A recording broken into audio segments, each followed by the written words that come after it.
Hey guys, welcome to my YouTube channel. I'm Animetis, a freelance character designer and animator working in London. Today is my first ever YouTube video in which I'm going to show you all my process and explain how I go from my lines to my final drawings. You can follow me on my social, Instagram, TikTok on the description down below. And if you like this video, please leave a like and subscribe. I would really appreciate that. Let's start.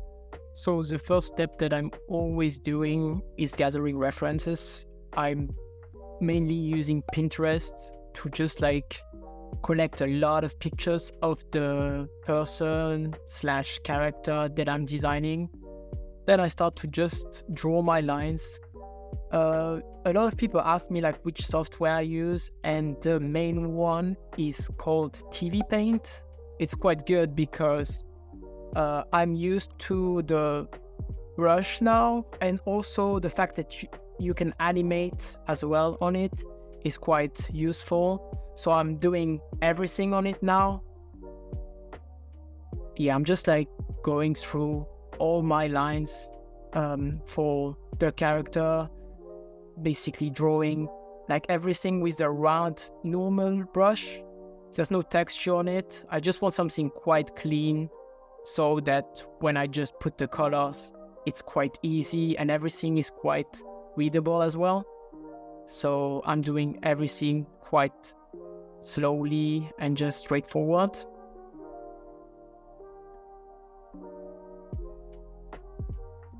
I would recommend to just focus on the main features when drawing a character or a famous person. Just focus on the main features so that it's quite recognizable. For CARDI B here, I just focused on her eyes. I basically played around with the nose shape as well to make it quite unique. That part is really the most fun because you can play around and exaggerate expression and shapes. In terms of expression, I like to basically use the main ones like happiness, sadness, surprise, angriness, and just push them as much as possible. Depending as well, obviously, if it's cartoony or not. But I try to have a bit of a mix between, quite semi-realistic and cartoony as well, just to have something fun to watch. Once my lines are done, I'm just picking up the color, the main color that I want. Usually it's the skin color. So I basically apply everything inside my shapes and just see the negative space as well around. The negative space is really the empty white background color. It can be the canvas, whatever. But I try to see the shape in its entirety as well, if that makes sense.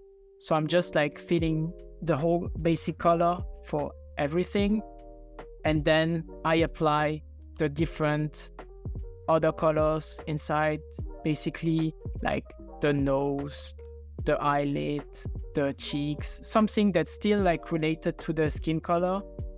And step by step, I just add more and more colors to my character. It's still basic for now. There's no shading, no lighting, whatever. Just the base to have flat colors. A tip that I can give you guys is try not to use pure black or pure white for your colors, because it's quite extreme. I would just use either off-white or dark gray.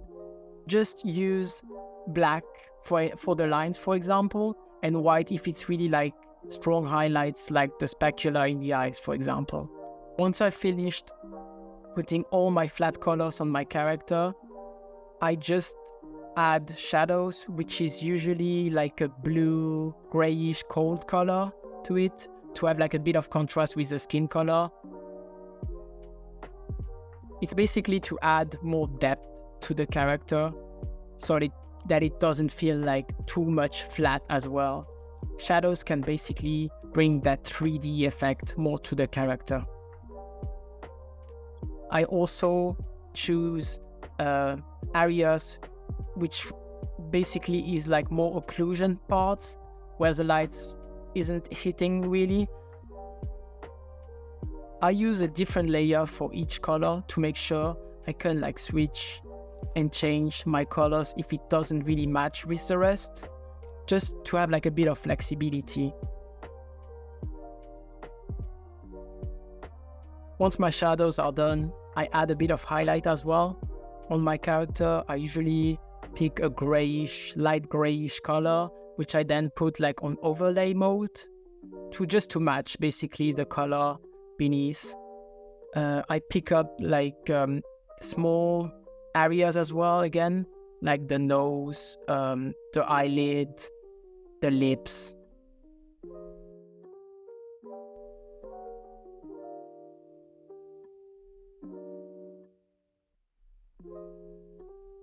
I add a bit of highlight as well on the hair, just to basically bring it out a bit more as well and add more detail basically to my character. In the final touch, I add just a little point of specular as well, like on the pupil. So again, that's just like a bit more detail as well. And eventually, to just finish, animate the faces a bit, like basically make the character blink or just open the mouth as well, just to have like a funny touch at the end. That's it, guys. Hope you enjoyed the video, and if you did, please leave a like and subscribe to see more videos coming up. Hope to see you next time. Peace.